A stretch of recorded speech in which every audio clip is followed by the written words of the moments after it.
Okay, welcome everyone. I'm going to call our regular meeting to order of the Sunrise Subdivision Board of Trustees.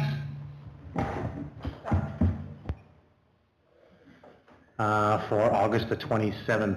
Certainly welcome back everybody. It's exciting and good to be here. We are going to have O Canada, and we are going to have it done by, sung by Gillis School. Please stand if you can do so.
Thank you to Gillis School.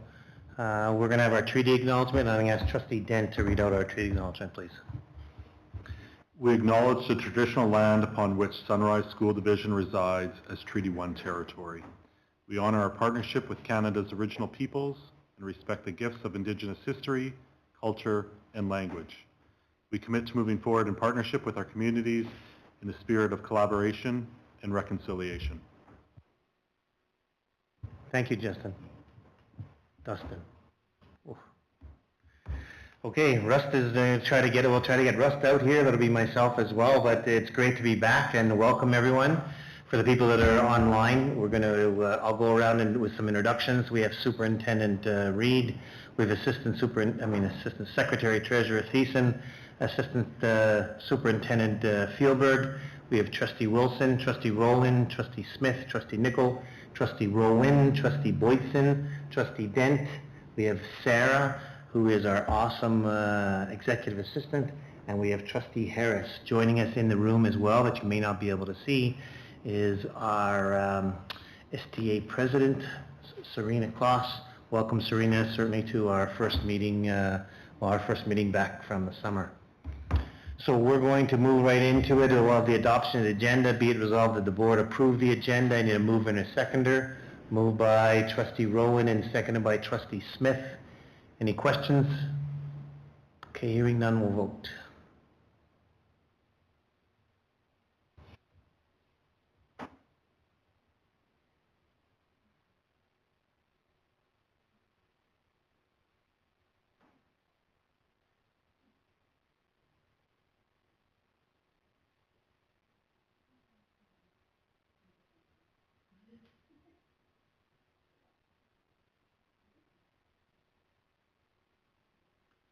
While we're waiting, we're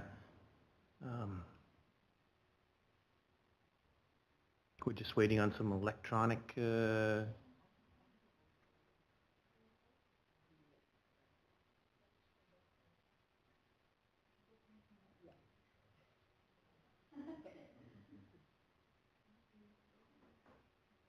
we're just rebooting a computer, and our voting passed 9-0. 3.0 is our chair's comments, so please, as we get going again, send all questions to jody.thiessen@sunrisesd.ca. Put your name and address in of the sender, certainly in your question, and we'll try to get your questions during question period at the end of the meeting. Before we get into let's get into right away. Share a story. I'm going to start. I got into 2 schools about a week ago, and I can tell you they look pretty spit polished clean, you know, at the hallways, and they looked awesome. So kudos to the work that our custodians did over the summer. I only got into 2 of them, but they were both looking the same, and it was just pretty cool being in the buildings, and you know what, they're just ready for kids and staff to get at her. Anyone else want to share a story? Trustee Wilson.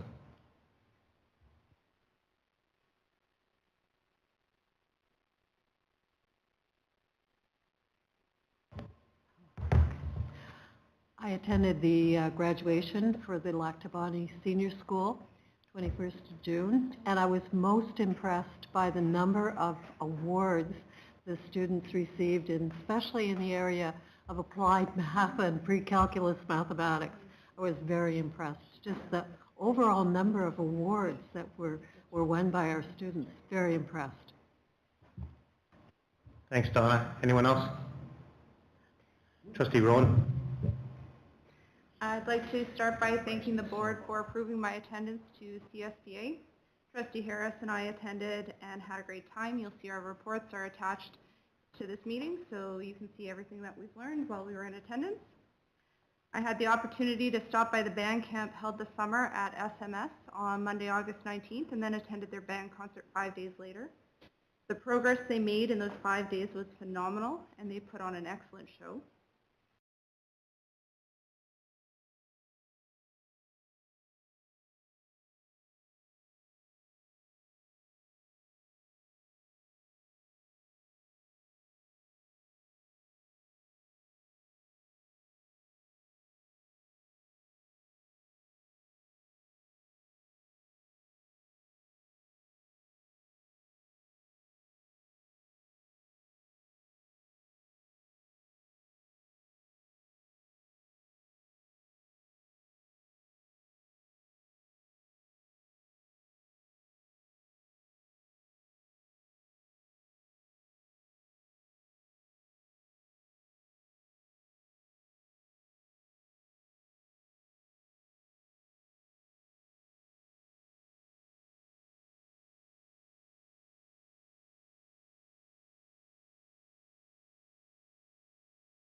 A great opportunity there.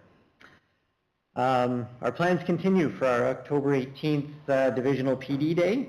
I just want to highlight for the board with your inaugural meeting next week that we will be approaching the board chair, whoever that may be, to bring greetings to 900 plus Sunrise employees on October 18th.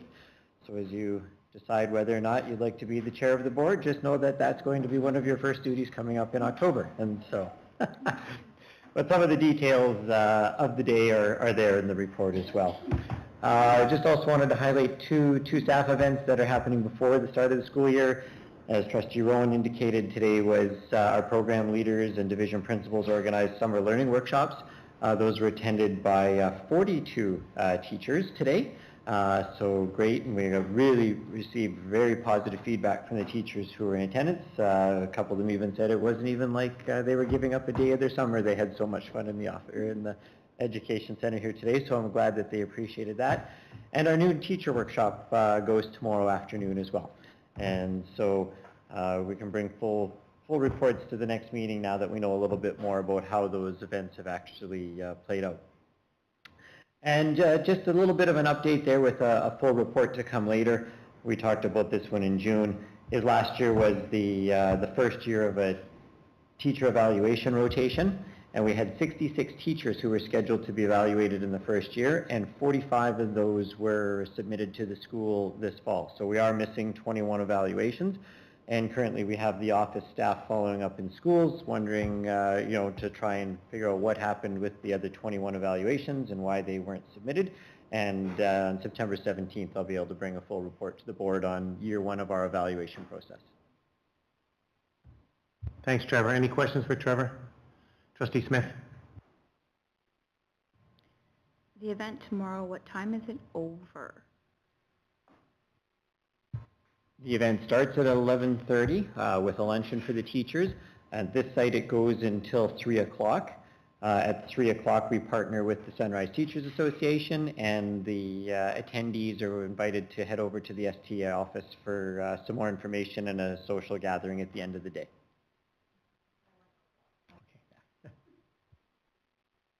Anything else for Trevor? So Trevor, one of the things that's in there, certainly you talked about the teachers, that's great. Can you also follow up with us with regard to all of our staff evaluations? So you've commented there about teachers. Did we have EAs? Did we have bus drivers? Did we have staff? And it's just really about what we were supposed to do, were they all completed and whatnot, and when you get that chance, great. Just a quick comment on that, and I can make that instead of the report on the 17th, I can do that around all of our employee groups, that's for sure. I would say the most of our other employee groups are actually evaluated potentially on an annual an annual basis. Like I know, for example, our bus drivers, that's actually a legislated requirement. Our EAs are evaluated annually. I would have to actually look up at the evaluation cycle for some of our other employee groups, but they were certainly more frequent with some of our other employee groups. So. Yeah, I'm just wondering is that if we said that there were 55 EAs that were evaluated, were all 55 evaluated, you know, that kind of stuff. So, perfect. Anyone else for Mr. Reid? Okay, you have the board reporting schedule. Yeah, I think that's just there for information. The one comment I will make on that is, as Trustee Boytson pointed out, in June we still had reading recovery on there, and so we've changed the reading recovery to a literacy intervention report, and that was supposed to be scheduled at our next meeting, but we would actually have nothing to report on, so I moved that back to the February 4th meeting, where I'll be able to bring a report on how the first half of the year has gone with our new literacy intervention strategy. Any questions for Mr. Reid? Just a reminder, the 2 programs that we decided on last year about being reviewed, if you go to that second page of that, Mr. Reid, please, in the green you'll see the student services program and the extracurricular sports program. Those are the 2 things that we agreed to that were on there. I gave him a heart attack the other day and said that, well, what about this, this, and this? And he said, Paul, remember we agreed to this? So I just wanted to make sure that we all remind ourselves that's what it is, and there's a good schedule there as to when those things are being reported. Hey, did I miss anything from anybody, or anybody want to comment? Okay. Thanks, Trevor. Turn it over to you, Jody. Thank you. This is a long report, so I'm not going to go page by page, otherwise we'd be here all night. But I thought I'd share with the board about 5 pages of a lot of activity that took place for our departments. We had transportation, IT, maintenance, finance. Everybody's been really, really busy over the summer. When the school sites and all the students and all the teachers leave, that's when our 12-month employees really get to work and really get a lot of things done over the summer, where we can install new computers and clean and give a good deep clean on the schools. So over the summer, transportation has been busy trying to hire staff. We still have, and we're making efforts to place more advertising in different places that we don't normally see. So this fall, families will start seeing advertising signs in arenas, Hazel Ridge, Oakbank, Lactabani, Beausejour, and Pine Falls. They're going to see advertising showing that we're looking for more additional buses or bus drivers. So that will be new for this year. It's a different marketing challenge that we gave ourselves to try and think outside the box and see. So we have secured at least 4 drivers, and we have 5 more signed up for additional training this September.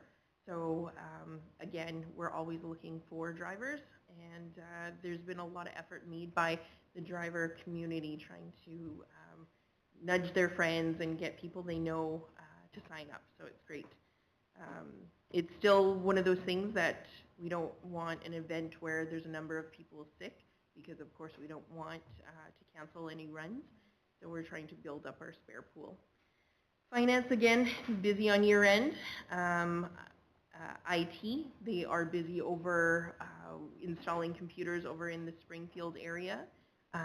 There's been great communication between the school principals and letting them know where they are in the queue for replacements. After a conversation I had earlier this week, it was confirmed that by the end of this week, all teachers' computers will be replaced for the sites of Anola, Dugald, SMS, OBE, SEI, and we have a secretary PD day coming up. So while those secretaries are out this Thursday, they'll also get new computers installed on Thursday. So a lot of work going on in the IT department and maintenance. They have been extremely busy. I was very fortunate to go around to at least 5 schools in the last 2 weeks to check out all the progress that the schools have been doing, and I have to say kudos to the custodian group. I took a couple pictures on my travels, and I'll just scroll right down to the bottom to show everyone. I was really impressed with Edward Charter School. I have another picture of Whitemouth School. Dugald School was another one. Anola, OBE. Their floors are amazing. They shine like glass. And with no students in the classroom and nobody dragging desks across the floor, there's no scuffs or anything. It looks amazing right now. So I was really fortunate because I could talk to some of the teachers that were getting ready, and they said they love the idea of coming back to a clean school where everything's fresh. And some of the schools you walked into, you could smell fresh paint because they were touching up certain areas where there were scuffs or the bathrooms were getting painted, and everybody had that excitement of, the fresh smell and everything's clean. So it brings that back to school impression. It's everybody has a good excitement and looking forward to the new school year. So I was really fortunate to meet some of the custodians busy at work and give them kudos where I could tell that they were working hard.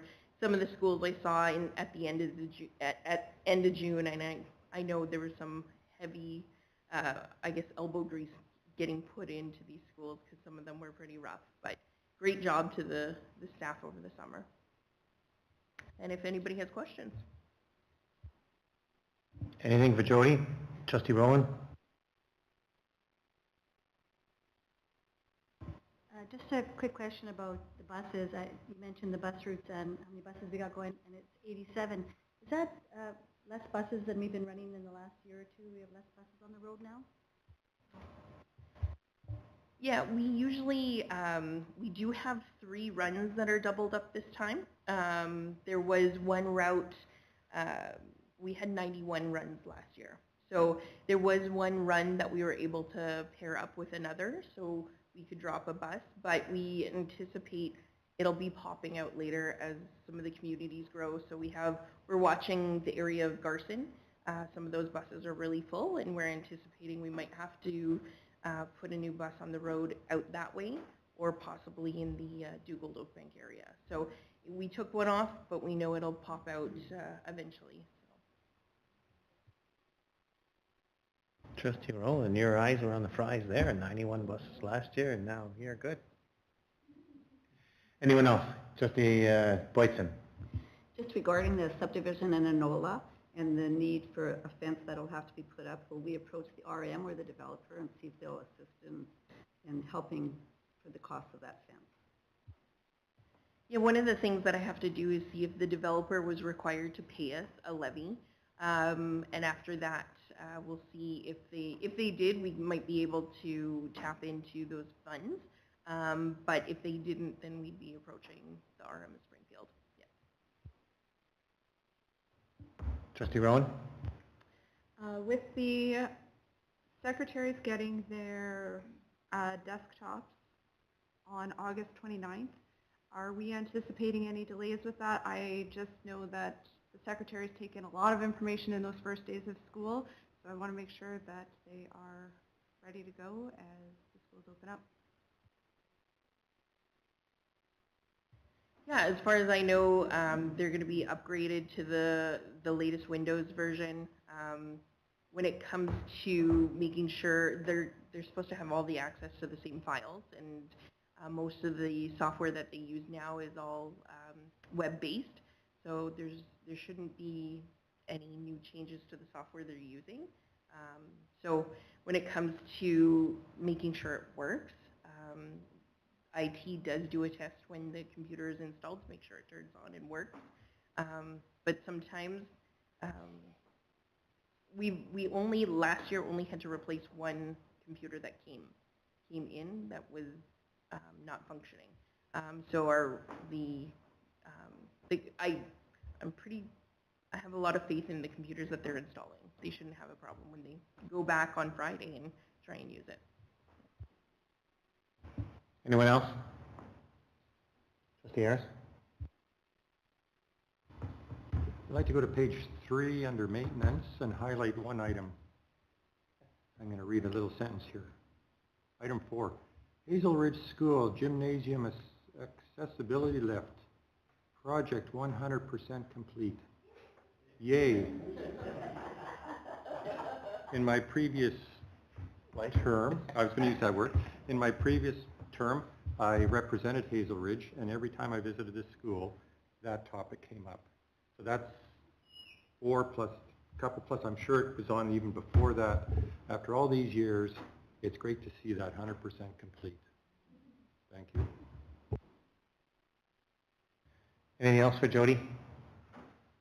Jody, nice putting together a report with information. That's kind of exactly what we were talked about. Thanks for doing that. We're going to move on to divisional report to the community. You all should have in front of you this fancy looking divisional report. I'm going to turn it over to Trevor here, but you should have this information that's there. Yeah, and really that item is just for your information. There is an additional report there which tells you how you can locate the school reports on the school website. They've also been uploaded to ESB for you under the library section. But those are just the reports that we compile every spring and send out to our community. So, nice work. I know Kathy had a big part in that. Nice work for putting that together.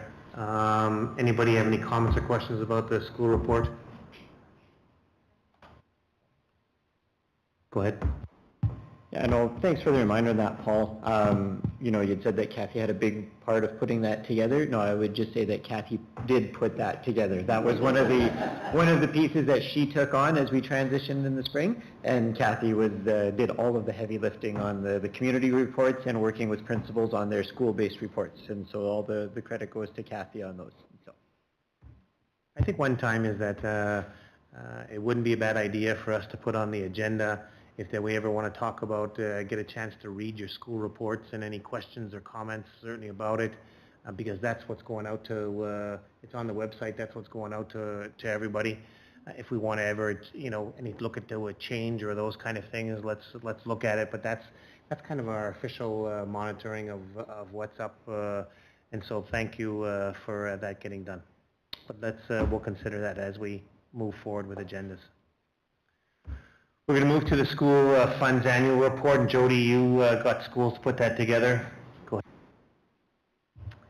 Yeah, I've provided all the reports provided from the school. I just wanted to remind the board that when the reports were completed, it was at the end of June. So there were some grads that take place in July, other things like that take place. So when the schools actually put their numbers together, it may not capture all their expenses.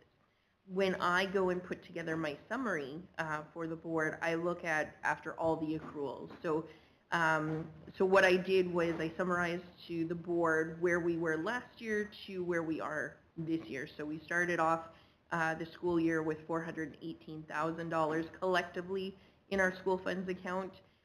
It grew by $78,000, or about 18%, 19% by the end of June, including all the accruals. Some of the things, of course, that's a shocker number when I look into it and I go, wow, 18%. There better be some good explanations. There were. Some of them were, I've identified schools that are over 5,000. So a school like Whitemouth, they are raising their funds for their travel club trip. You could see that account specifically growing from the start of the year to this year. We saw other areas for SCI. We saw their grad grow, their girls hockey, and they have their vending machine funds. They also had a large growth. And part of that, I think their vending machines, they now have tap on their vending machines. And we've seen the use of vending machine purchases increase over the year. From that, though, talking with the school, what's their intention? Are they going to sit and hoard those dollars, or what's the intention for those dollars? And in the school's report, they kind of identify their future use of those items. Sometimes it's to provide other furniture or other like fridges or equipment that they'd purchase in their cafeteria, canteen area. Sometimes buying tables, things like that. So they grow the fund for a purpose to use it for a one large purchase. Lactabani as well saw growth in their vending machine and canteen funds.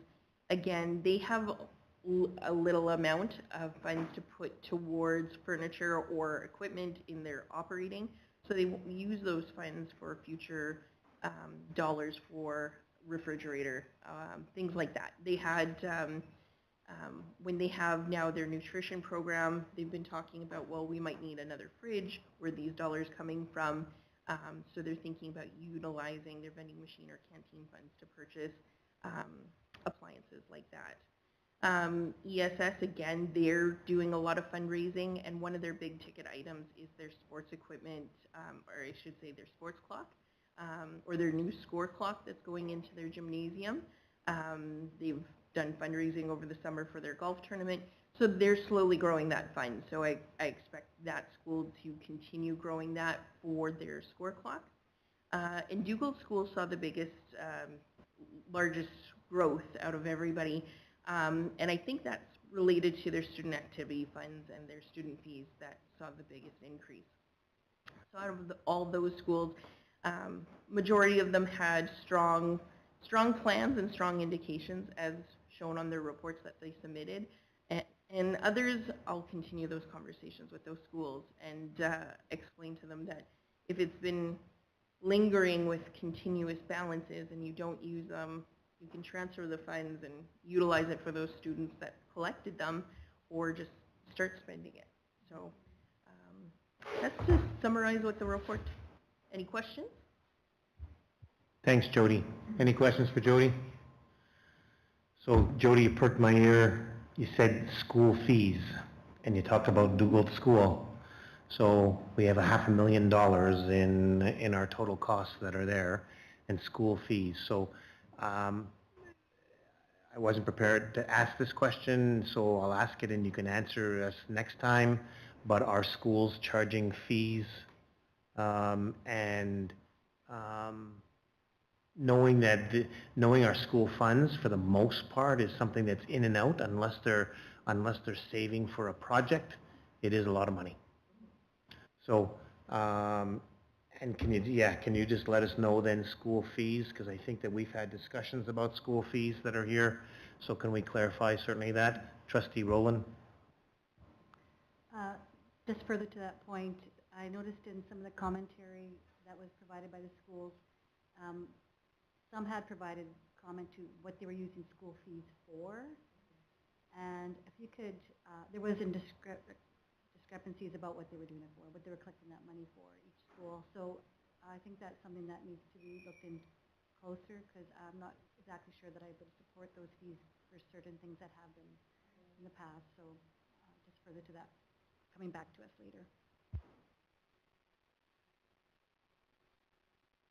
One comment I can just make on that is, of course, the board did a little bit of work and provided some input on school fees last spring.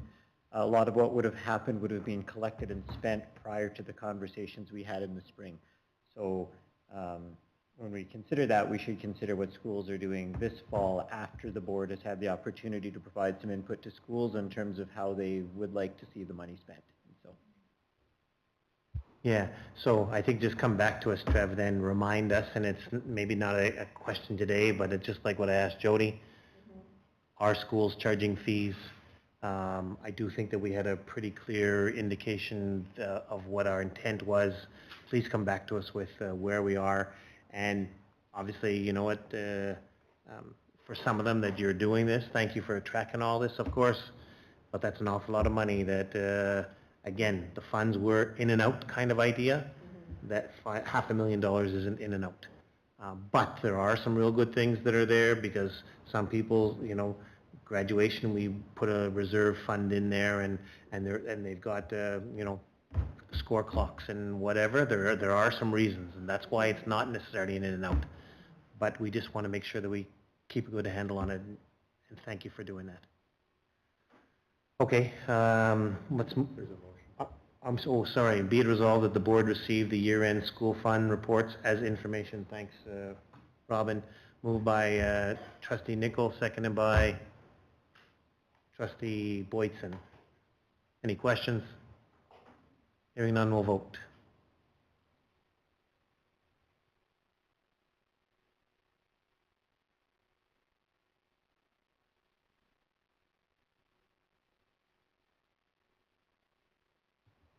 And it passed 9-0, thank you. 8.3, Jordan's principal update, we asked about that, and I think that, is this you, Lars, that's following up with this? Go ahead. So I've provided a report that mirrors, in large part, a document we have for schools to give them guidelines for who can be applied for. What's missing on here is all the process stuff for doing that, but we do have a document that outlines very specifically what the process is. It's gone through a bunch of drafts, and we are going to be sending out a final draft in the coming weeks to schools. So this basically just outlines who's eligible for Jordan's principal support, what schools can apply for, and actually that last list on there, the non-school related supports, we wouldn't apply for that, but we might connect families to a Jordan's principal coordinator that they could follow up with.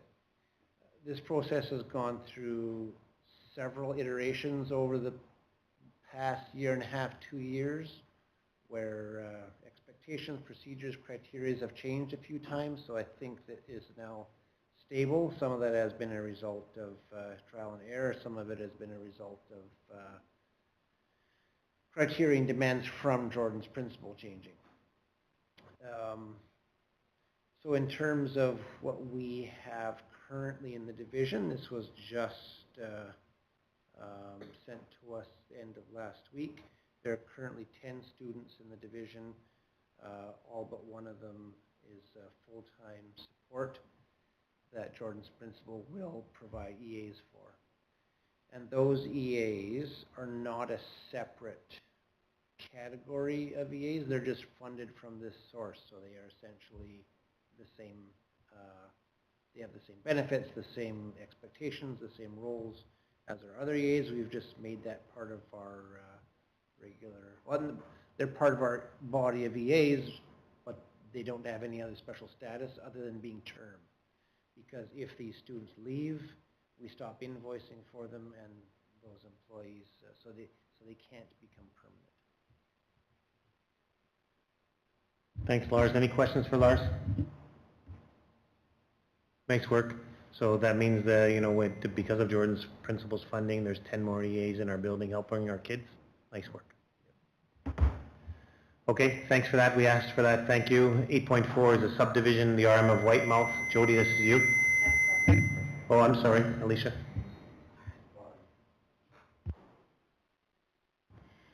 So because they're term, they're funded by them. How would that involve with our agreement? Would that have anything to do with our agreement? They're part of the collective agreement that EAs would fall under, because we can hire EAs from a variety of funds. They would still be EAs with the same expectations of an EA, and they would fall under the same agreement.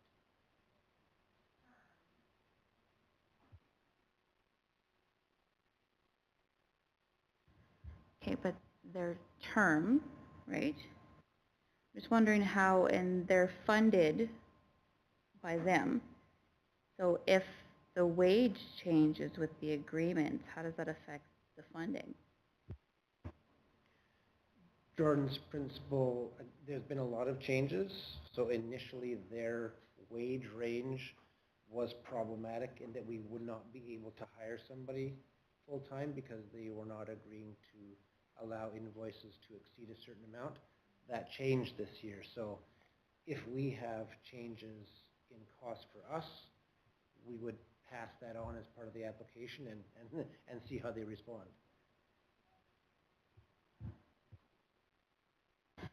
And if that EA is specific for a child, do they only get to work with that child, or how does that work? Generally speaking, yes. It's not written down anywhere, but in conversation with the coordinators and Jordan's principal, they understand that, of course, if that student is not there, that EA is going to still come to work for a couple of days if the kid is sick and work with whoever. If that student doesn't need the support right then, of course, that person would be helping out in other places, but would be focused on a particular student. Correct. Other questions? Thanks, Lars. We're going to move on to subdivision, RM of Whitemouth. This is you, Jody. Yeah, the reports provided, I just wanted to share with the board that we've requested there's consideration that they put sidewalks in there, sidewalks for adequate bus stop and bus pickup location. There's a subdivision going on or being considered in the RM of Whitemouth for a Bearland condo for 8 units. Potentially that could mean more additional students in our school. Our school could accommodate these additional students, but by asking for the levy or a fee, we could take those dollars and put it towards capital infrastructure like a purchase of a bus or something like that. So we will continue to ask the developers for fees. Any questions for Jody? Okay, let's keep going. Not anything that's real important about cell phone use, Mr. Reed, but 8.5 talks about it.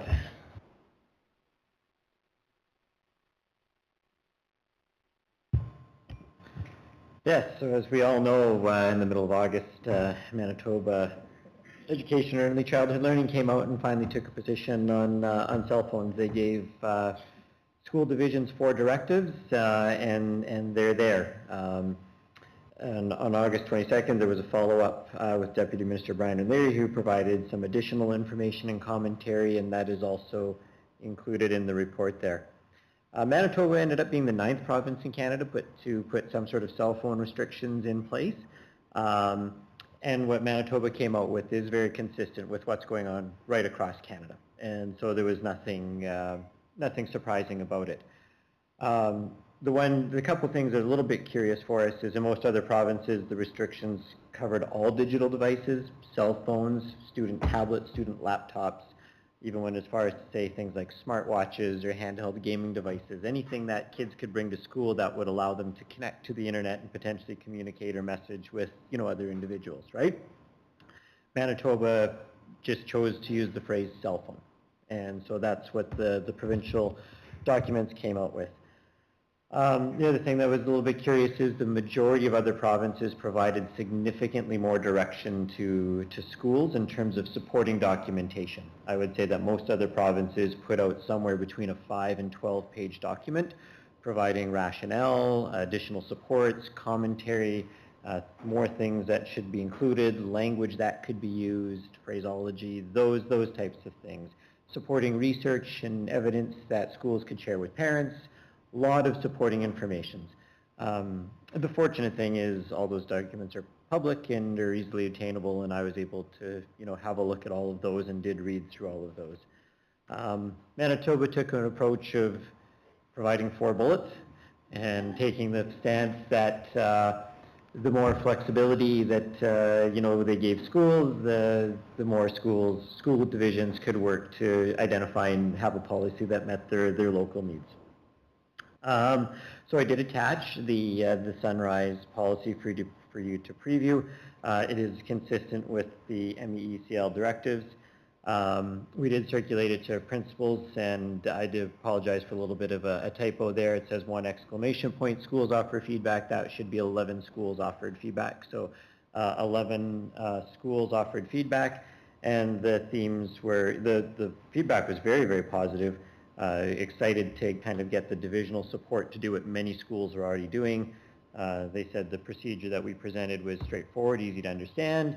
It was very consistent with what some of our schools were already doing, and offered the flexibility to kind of go a little bit farther at the school level, which they're allowed to do.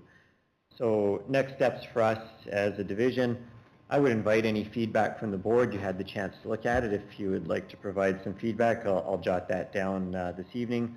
We're going to look at it again tomorrow, and we'll potentially make some minor edits based on the feedback that we got from schools and anything that we get from the board. We do need to change a couple of our other existing Sunrise procedures, most notably our acceptable use agreement that we get students to sign. So those are just kind of language pieces that we'll do. We'll make those other procedures consistent with this new one. And then we will update the procedures and provide them all to schools before the start of the school year, so they are ready to share them with families and students either before the school year starts or when students return on the first day. Thanks, Trev. Just to be clear, this is a procedure that's under your bailiwick, and a procedure is what a board would go ahead and do, but this is a procedure that you're bringing to the board to invite some comment, but the procedure is you're the one with procedures, just to be clear with everybody. Any comments from anyone with regard to the procedure? Trustee Smith? It's actually a question from my son. He wants to know, do the teachers get to have their phones? That is a good question. It is one of the 4 bullets that Manitoba did put out, that they would like staff to role model the expectations for students. So in our procedure that we put out, we do have comments there that staff should be not using their phones during class time, and then specifically say that is for no other reason necessarily other than to be a good role model and to maximize their opportunity to be interacting with students. So he's in grade 8, and guess what? Kids in grade 8 aren't allowed. So, well, his teacher shouldn't be having it out in class. It's kind of what we're directing to, and to go ahead and do that. That's kind of the direction as to where it is. If a teacher's using it at lunchtime, use it at lunchtime, but don't use it around kids. Is really what the message is. Nothing's going to be easy with cell phones and schools where we have 4 of them, where we have kids in grade 8 and kids in grade 9. It's not going to be that easy. No. Yay. Yeah, guess what? And, do you know what, Alicia? If he doesn't like it, the number is Wob Canoe.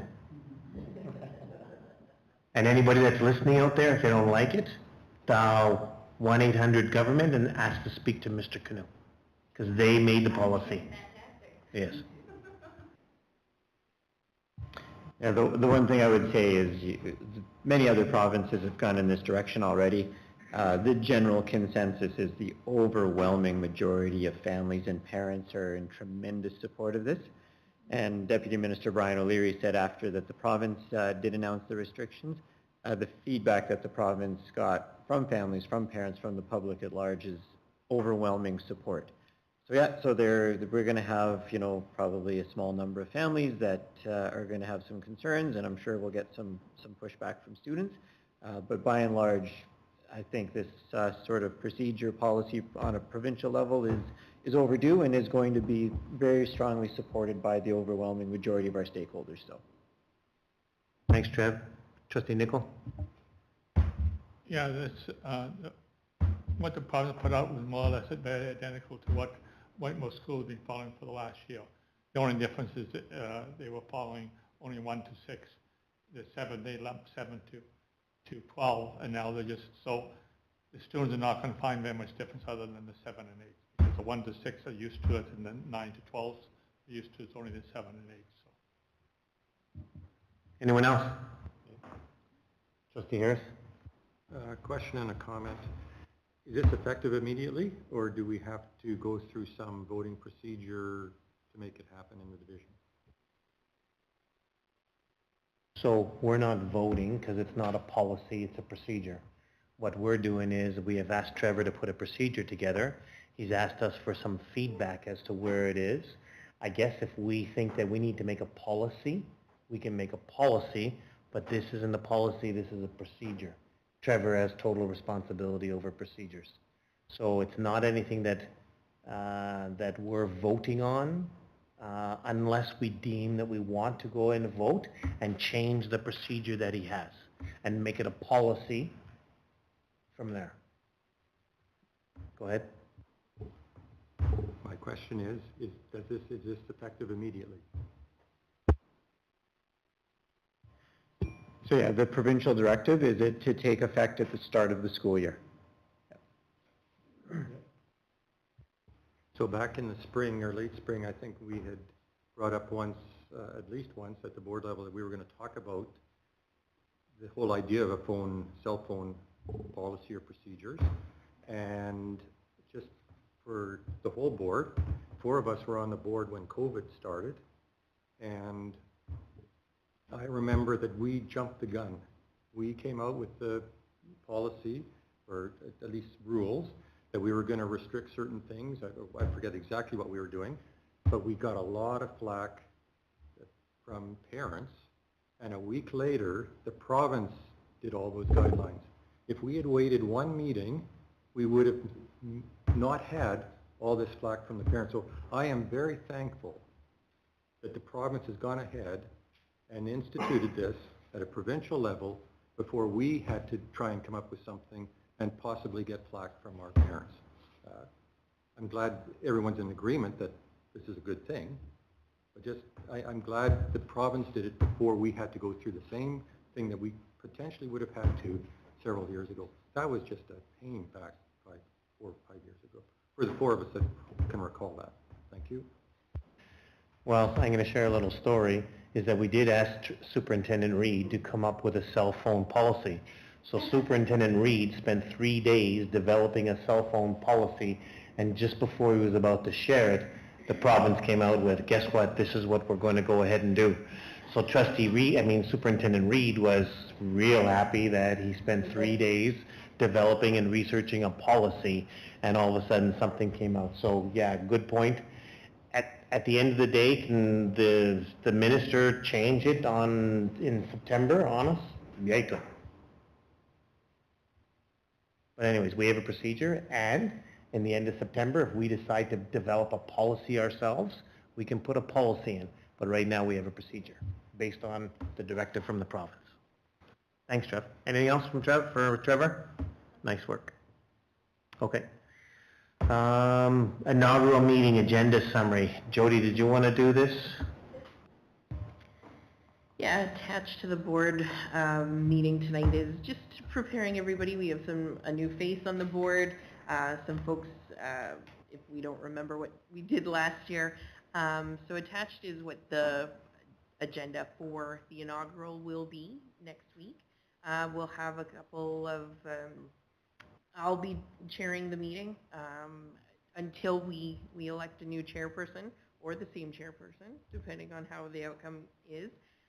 We will be voting with ballots, and I'll provide a reminder the night of the meeting as well, but in the event that we nominate the same amount of people, we're going to go and vote with ballots, and those ballots will be specially marked in the event that there's a tiebreaker, and the one that's specially marked will break that tie. So you won't know if you have that specially marked ballot. That's part of our operational procedures that we have when nominating and electing members on as chairs or as just members on committees. Last year went well, and I don't foresee any unusual things taking place this time around. We listed the committees that we will be voting for. There are a couple committees, though, that are ongoing or projects are underway. And I'll remind everybody at the next meeting as well, but off the top of my head, we have our negotiating meeting or committee for 5097. So that committee will remain the same. We have our ad hoc land planning committee as well. They will remain the same. There won't be a chance to be nominated on there. And there's a committee for wage review for secretary, treasurer, and assistant. So assistant superintendent. So those three committees, we won't be nominating anybody to join, but the rest of the committees, we have a couple members on various committees, chair members, and of course the vice chair of the board. So, any further comments or feedback before we'll have this agenda published on Friday? So, if there's anything else to add, let me know. Let Sarah know. Any questions for Jody? And a reminder, please, for any interest, I think Robin talked about it, is that it's there. Please get it to Sarah either tonight or before Thursday, because she will respond back with everyone's interest in the board package on Friday. Thanks. 8.7 is the debenture promissory note. Jody, you're going to take us through that, please? I think it's just asking you guys to read the motion, but for the most part, it is for one of our projects that we have. It's Edward Trier School, our wall replacement. So the province is authorizing us an additional $100,000 for a promissory note. So the process is we pass the motion, the province will then forward the funds over to us to top up for the capital projects that we spent. The project's near completion, so we will be reconciling through the process we have been reconciling the invoices, and we're discussing with the province if there's any additional funding we may need for the project, or if there is funds that were unspent and if we could reallocate it elsewhere. So we're in the discussions right now. So be it resolved that the board approve the promissory note of LTP SO S0732 for the sum of $100,000 as outlined for capital projects Edward Trier School wall replacement. Need a move and a seconder. Moved by Trustee Smith, seconded by Trustee Harris. Oh, sorry, Trustee Rowan. Any questions? Yes, Trustee Rowan. I was just wondering about the amortization period of 20 years. I believe that is, yes. Like, is that the province's standard model? Because it's small payments every year and it's dragging on the interest for 20. So. Yeah, we don't make the payments for this, so the way it's funded, the capital funding is from the province. So they will give us the funds to do the project, and then they create this amortization schedule. So it is completely on them. It's just the formality showing that this is basically the borrowing process for them. Yeah, over 20 years for $100,000 may not be what we may do, but the way the province does issue debentures, sometimes they do a package deal. So the way they go out and issue or secure loans, they may secure a large basket of funds, but that may include our $100,000, and it may include a $3 million project for, say, Seine River. So it's all conglomerated together. Any other questions? Okay, hearing none, we'll vote.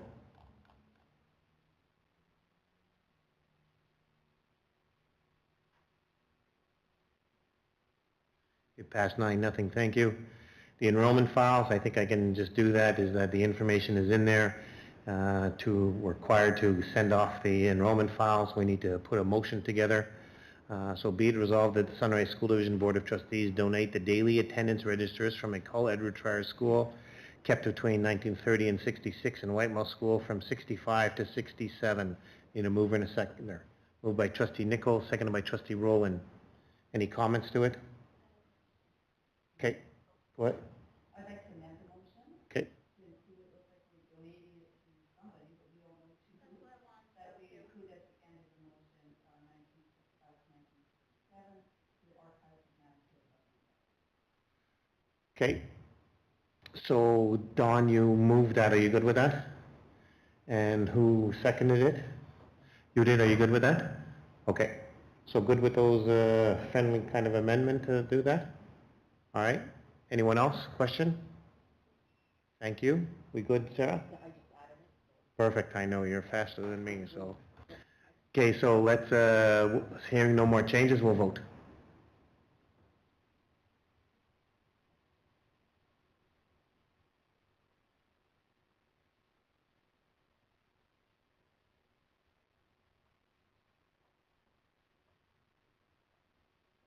Thanks, thanks, it passed 9-0. Religious instruction bylaw, who wants to talk to that? I can. So, each year we have to, if we get a request for religious instruction, we have to pass a bylaw to it. It's straightforward, that's there. Be it resolved that the board approve the first reading of the religious instruction for bylaw 380-24 for École Douglas School. Need a mover and a seconder. Moved by trustee Rowland. Are you moving this, trustee Rowland, for Douglas School? Perfect, thank you. Second by trustee Rowan. Any comments to this? It's nothing new, it's something that we have to do. Okay, hearing none, we'll vote.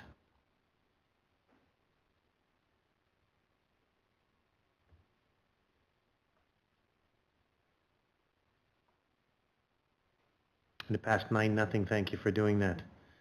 You call Edward Schreier Golf Tournament. Which trustee wants to, so I will speak to this. I was one of the trustees. So we had trustee Dent, we had trustee Harris, and we had trustee Magna go ahead and attend this trustee fundraiser. They were actually raising funds for their score clock. We did attend the SCI golf tournament with Superintendent Reed. Superintendent Reed paid his own way to SCI. Here, the board did approve when we were at SCI to cover the costs for our trustees to go. So what it is, it's a motion to resolve that the board sponsor, so be it resolved, the board sponsor 3 trustees and 1 manager to attend the École Edward Schreier Golf Tournament August 16th, 2024 at a cost of $110 per person. We need someone to move it in second. Moved by trustee Dent, seconded by trustee Rowland. Comments? Trustee Boyton? I think I used my mic last time. I'd like to amend that motion too, because it's hard to approve something to attend when it's already happened.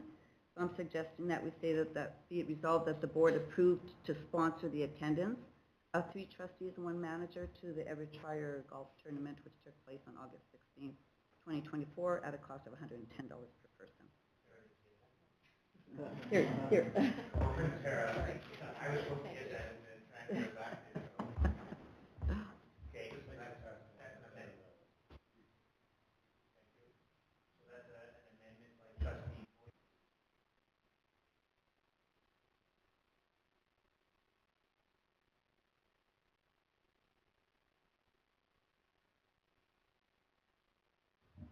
Well, if you have an amendment, you got to vote on it.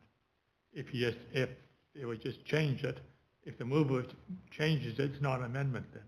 Well, I guess the question is the friendly amendment is what I'm asking for. Are we good with a friendly amendment? Trustee Dent? Are we good with a friendly amendment? Yes. Okay. Perfect. You're right. So any comments to this? Trustee Rowland? I'm going to suggest, as I did for the SCI tournament, that perhaps the division not be spending taxpayer dollars to send trustees to tournaments where they're fundraising, and that if trustees would like to do this, that perhaps they pay for it themselves. Thanks, Trustee Rowan. Anyone else? Trustee Smith? I thought you said Trevor paid his own way. So Then the resolution wouldn't have to say that we paying for 1 manager.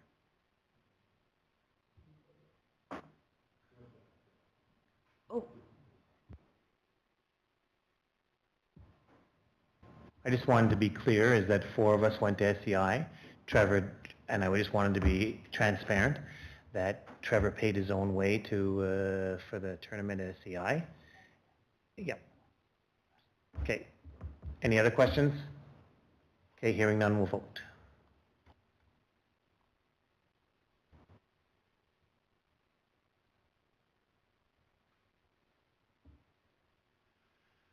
So it passed 6-2 with one abstention. Thank you. Yes. I just wanted to make one comment about the Springfield golf thing. There was a donation made at that tournament that I just wanted to put on the record by ED Construction for $3,000 for the sports fundraised during that day. So I think that it's great that we're getting our schools to do some fundraising that way. So that just to go back, the SEI tournament has been from the alumni, and they've been raising a fair bit of money for SEI. Edward Schreier, this is their second year about putting it together. I think that as you read things, they're raising money for a new score clock, and kudos to them about going out and doing that. It's a lot of work when you go ahead and do those kind of things, putting it together, and kudos to the staff, that are putting the time in the summertime to go ahead and do that. That's a sidebar, sorry. But thank you for bringing that up, Dan. Trustee Nicol. It'll be interesting to find out if another school puts on something other than a golf tournament, whether the trustees are going to sponsor it or not. Thanks, Don. Good point. So where are we? We are with 8:11. École Parview School overnight camping trip. So be it resolved, the board approve in principle the École Parview School overnight camping trip for grade 9 students to the Maxwell project, September 19th to the 20th, subject to superintendent's final approval. I need a mover and a seconder. Moved by Trustee Dent, seconded by Trustee Harris. Any comments to it? Okay, hearing none, we'll vote.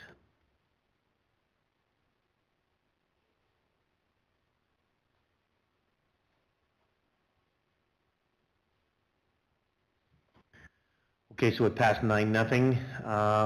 As we move on to committee reports, I don't believe that we have anything for policy. Is that correct, Trustee Nicol? We don't. Finance Committee, I guess Trustee Boytson, did you want to bring anything from the Finance Committee? Just one correction, that the 2024 signing authority for August, I believe Trustee Magnan was the signing authority, not me. Yes, that's correct. So 8:15 are the minutes from the June 19th meeting. Are there any questions from the minutes that you can direct towards Trustee Boytson? Yeah. Anyways, they're there. But if you have any questions, certainly. 8:16 is the Finance Committee, so the check register. So we need a motion, be it resolved, the board receive the May 2024 check register with a total amount of checks issued at $4,170,574.84, reviewed on June 19th by the Finance Committee for information as submitted. Moved by Trustee Boytson, seconded by Trustee Rowland. Any comments? Okay, hearing none, we'll vote.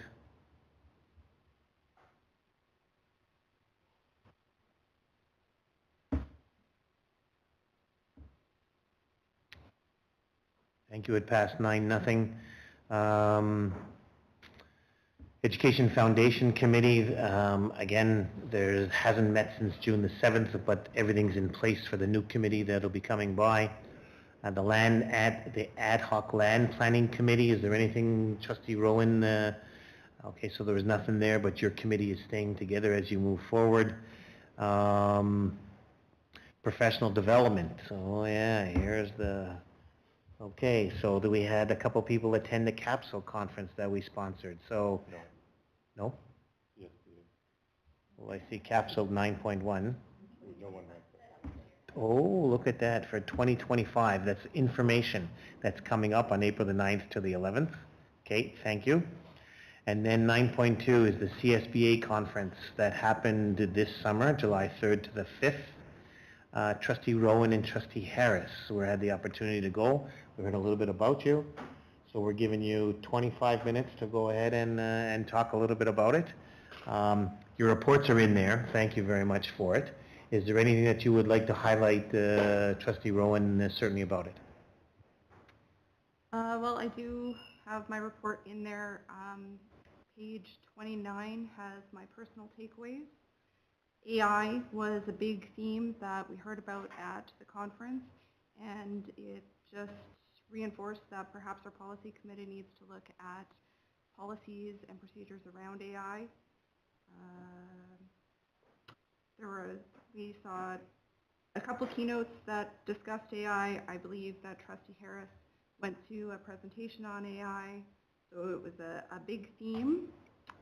I also had an opportunity to learn about how Ontario has their student trustees, and while I thought that it was a very neat program that they have, it's not something that I feel that would work where we are, as you kind of need provincial buy-in to that to make it work.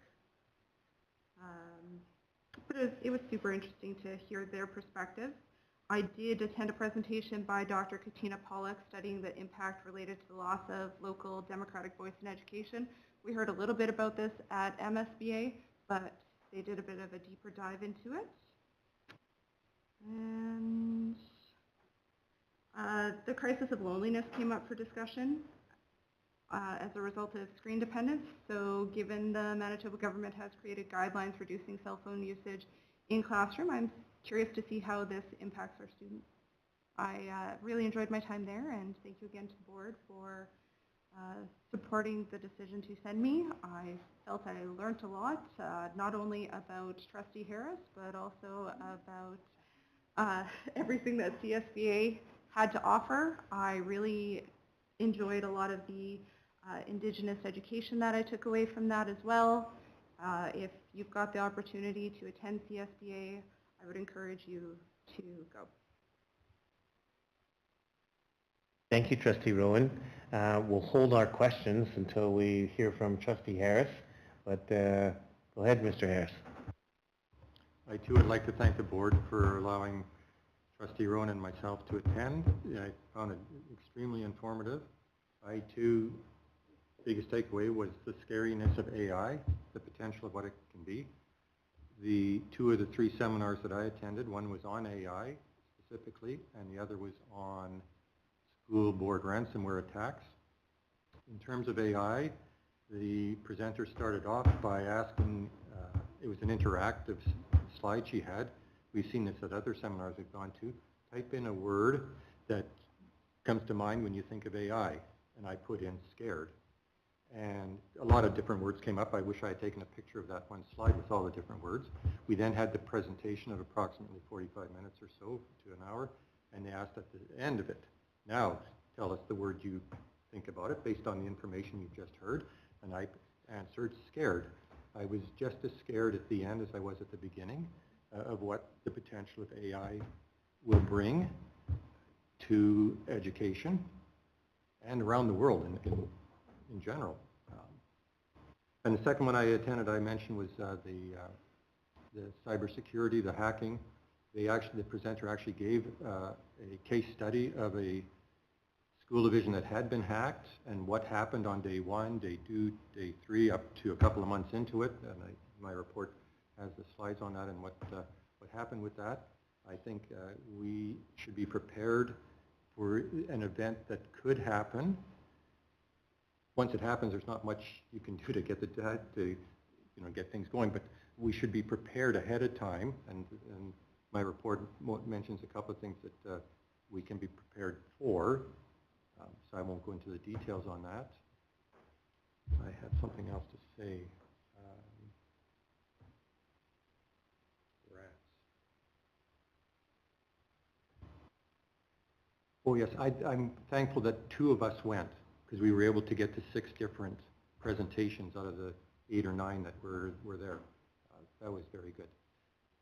On day 2, there was a CSBA President Address and cross-Canada check-in, which also included a 4 or 5 minute presentation on next year's CSBA, which is being held in Winnipeg.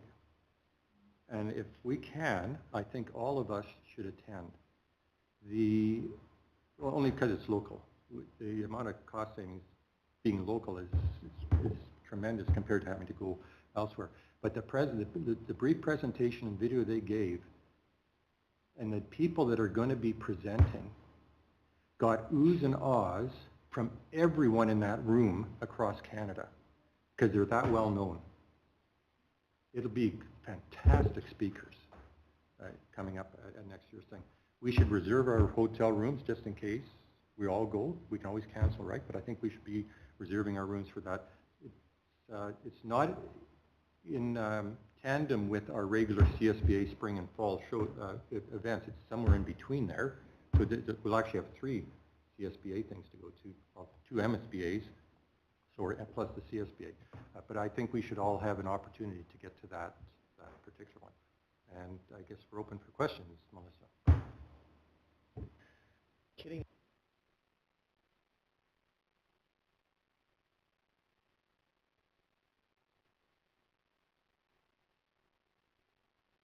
You certainly set the bar for anyone, but there, you know what? Wow. I've never seen in my, anyways, you did a great job. You did a really good job on your report, so thank you for that. Anybody want to make comments? Okay. Nice work, really nice work.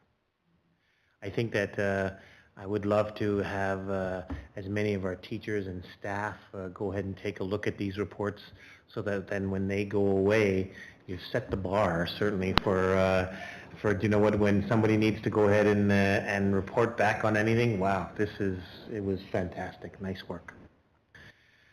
Let's keep moving on. I certainly don't want to be Trustee Nico, Rowland, and Smith, you know, when next time that they're reporting. Just kidding. Okay, Divisional's financial summary report, it's there. Anybody want to make any comments on that? Jody, did you want to add anything to that? It's there for information. Anybody have any questions on it? 10.1.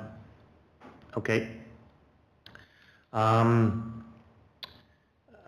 Trustee Nichol has been reminding me is that we have invited the minister to come to speak to us. And a lot of that has to do with, again, sharing some information primarily about what's important for Sunrise School Division, but it's also to give a little bit of a heads up, if they hasn't already heard, is about where our growth area is and the concern that we have as we move forward, certainly with it. But just a reminder is that we have invited, we haven't heard back yet about it, but we are expecting, I don't think we've heard back yet, Trevor or Sarah, so we haven't heard back from Minister Altamar, but he has been invited to come on out to us. Please keep that in mind, is that we will keep you posted with that. There's a bunch of information about nice to know information in all the 12s. Thank you for putting that together, Sarah. We have upcoming meetings. Reminder, we're here next Tuesday, and the meeting should be fairly concise to the point because our regular meeting is not that long. Jody, are there any questions from the public? No questions. All right. Serena, here's your chance. Is there anything that you want to share, add, comment? There's no table. Serena, we'd love to get your All kinds of, okay, great. Oh, this is even better. Hopefully I don't sound too awful. So just 3 things to mention. Hopefully when it comes around cell phone usage, I absolutely agree that teachers should not be on their cell phones. I really don't know of any teacher personally that's on their cell phone searching up private stuff while they're teaching. I'll just say that flat out. I do know of teachers that use their cell phones to post pictures of their class on certain programs that they use so parents can see what's happening in the class. So I don't know if there will be discussions about that teachers can still use that technology. I know when I was in the classroom and I had a loft, it was amazing, loved it. It worked 50% of the time. So anytime I needed to do some research for the students, it was on my handheld device, my personal one. So just want to be a little bit cautious around that. The other one was I was in attendance for the new collective agreement that was signed today at the Human Rights Museum between MSBA and MTS. So woohoo, that's lovely to see, and there's going to be lots of good things that come from it. And then lastly, because I promised I'd get back to you regarding PD rough numbers. These are just rough numbers. So for last year, we had approximately 137 teachers access the PD money. Out of that, 26 were university-based courses. 9 was a joint effort between STA and Sunrise to do the Orton Gillingham program. And then 20 were out of town. And then, of course, there'll be a more fulsome report. I believe my report is due to you guys like around October. Of course, you just saw this report right here. Of course, you just saw this report by those 2 trustees, so we're waiting. It's going to be awesome, Serena. No, thanks very much, Serena. Is there anything else that was there? Thank you for sharing that. Is there anything else that you want to share?